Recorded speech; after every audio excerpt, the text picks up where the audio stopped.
Kids Moral Stories. राजा विक्रम सिंह के राज्य में एक सुंदर राजकुमारी नामक विशेष रूप से सुंदर थी, जिसका नाम राजकुमारी आद्या था।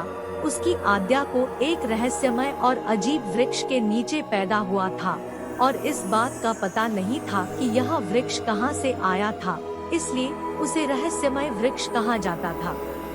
राजकुमारी आद्या का जन्म एक अत्यंत रात को हुआ था, जब चंद्रमा ने भी अपने प्रकाश को बांधकर रख लिया था। लेकिन इस खास राजकुमारी के जन्म में एक अजीब और भयंकर आभास था। उसी रात राजमहल में अजीब आवाजें सुनाई दे रही थी, पर राजा विक्रम सिंह ने इन घटनाओं को नजरअंदाज कर दिया। जब राजकुमारी आद्या बड़ी हुई तो उसने रहस्यमय वृक्ष के बारे में सुना।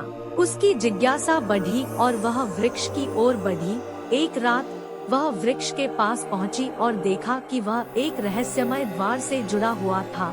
उसने द्वार को खोला और वह देखी कि वह एक अलग ही दुनिया में पहुंच गई है। राजकुमारी आद्या ने उस दुनिया में घूमते हुए एक अजीब और भयानक सस्पेंस से भरी जगह खोजना शुरू किया।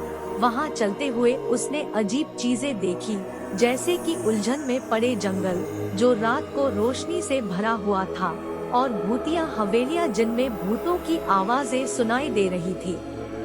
एक दिन रात के समय जब आद्या अकेली एक हवेली में घूम रही थी, वह अचानक एक भूतिया और डरावना सुनसान आवाज सुनी। वह सुनने के लिए एक कमरे की ओर बढ़ी और वहां देखा कि एक पुराने समय की आत्मा वहां खड़ी थी। आत्मा ने आद्या को देखा और कहा, तुम्हें यहाँ नहीं आना चाहिए, यहाँ कुछ खतरनाक बुराई है। राजकुमारी आद्या ने आत्मा से उस जगह के रहस्य के बारे में सुना और उसे बचाने का निर्णय किया। वह आत्मा के साथ उस रहस्यमय वृक्ष की ओर बढ़ी, जहां से वह पहले आई थी। राजकुमारी आद्या और आत्मा